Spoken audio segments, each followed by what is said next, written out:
With the usual suspects like Overwatch 2 and Valorant dominating the space, the competitive shooter genre isn't exactly bursting at the seams with options.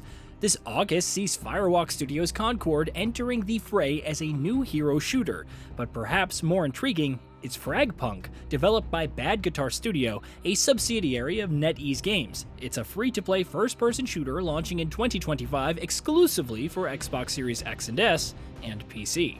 I had a chance to go hands-on with the recent playtest and was pleasantly surprised at its bombastic presentation and responsive gunplay. Here are 10 new details that you should know, including what sets it apart from the competition. 5v5 Hero Shooter. At its core, Fragpunk is a 5v5 shooter. You match up with 4 other players, each selecting a hero known as a Lancer. No duplicates allowed, at least not traditionally, and you choose your weapons. The selection is decidedly more grounded than fantastical, and depending on the mode, your team attacks or defends the objective.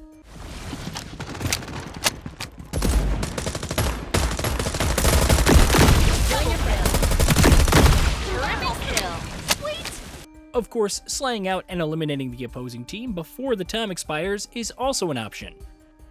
Is this just Valorant? When you first hop into Fragpunk, the Valorant similarities are undeniable.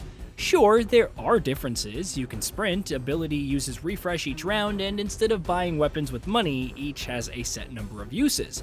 Run out, and that weapon is no longer available for the rest of the match. There is an economy to keep track of, but this type of weapon selection is more free-form.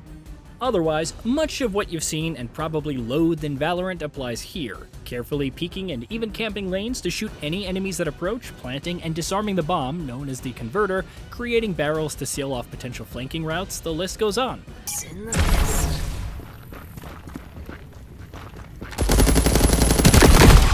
Like filling a water gun.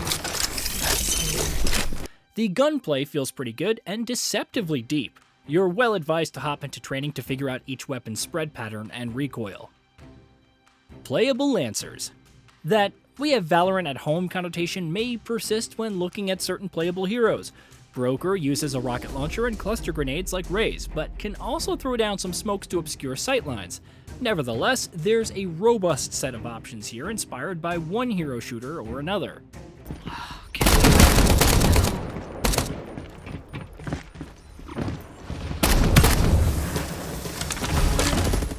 Zephyr's cloaking and assassination skills bring the spy from Team Fortress 2 to mind, but she can also teleport via Dagger Beacon.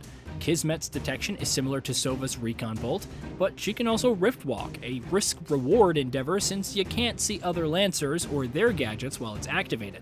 Some Lancers are better based on purely utility alone, while others, like Nitro, they could use some fine-tuning. They're an eclectic bunch with unique designs aided by the over-the-top art style. Weapons. The variety of weapons is also pretty solid all around, with 9 categories in total: shotgun, submachine gun, assault rifle, light machine gun, marksman weapon, sniper rifle, pistol, utility gun, and the de facto melee weapon. Each fits its niches, though the assault rifles, SMGs, and singular sniper tend to take more precedence. The utility guns are interesting, allowing any team member to deploy smoke and other gadgets, while the melee weapon supports charged attacks that deal more damage. Maps. 4 maps were available during the playtest: Naus, Tundra, Tulix, and Outpost. Between the corridors, corners, boxes, and doorways, you probably know what to expect with the sightlines and layouts. However, they each have some unique properties that add to the strategy. Tulix, for example, are ruins with overgrowth and crumbling walls. It's possible to flank opponents through these openings or even crouch in the tall grass. Will the latter save you from eagle-eyed players? Probably not, but it may provide a few milliseconds to get the first shot off. Shard Clash.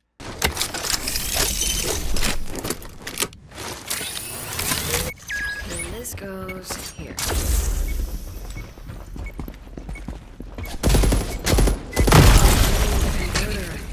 As the competitive mode, Shard Clash functions like Valorant Spike Rush. One team picks up the converter and has to plant it at one of 2 locations while the other has to stop them. The first to win 4 rounds is the victor. What sets it apart is the use of shard cards. Before each round, you're dealt 3 random cards. The team can then spend points to activate them. Depending on the options, it may be difficult to activate all 3 at the outset, but you can choose not to activate anything and save those points for later rounds. Alternatively, you can spend shard points to change a card into a more suitable choice. There's some potential counterplay, especially since you can see the opposing side's cards. Shard cards. Shard cards add all kinds of fun and painful modifiers to a match. You could gain +1 to all skill usage on kills, acquire HP regeneration when close to your allies, increase movement speed by 20%, double jump, and even make all weapons free for a round. It's also possible to mess with the enemy team, enabling Big Head mode for presumably easier headshots, removing their healing and even swapping attacks and defending sides.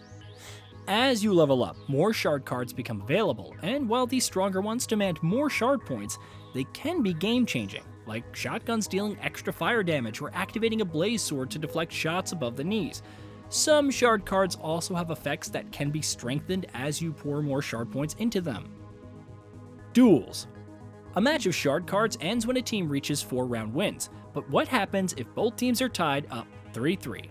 This is when the duel begins. Players engage in 1v1 gunfights. Take down an opponent to fight the next in queue. Though your health carries over between duels, die and your teammate is next in line.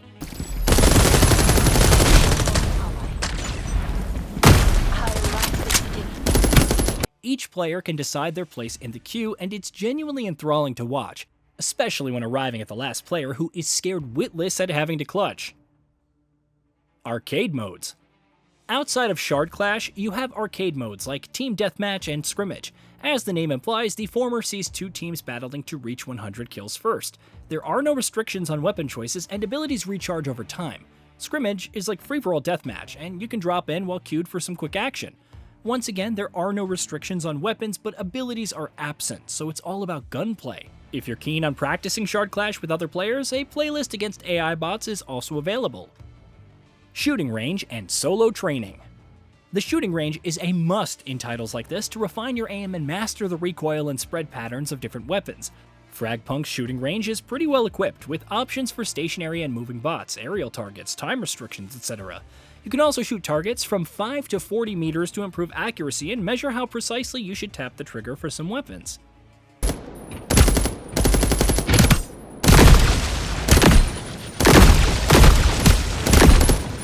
Those who want to 1v5 against bots with no restrictions on shard cards can also try out solo training. You must still plant and guard the converter, but each side has respawns available. As you complete matches successfully, additional difficulty options unlock, further bumping up the AI's awareness. It may not be the best for encouraging teamwork, but solo training provides a decent live firing environment before hopping into Shard Clash.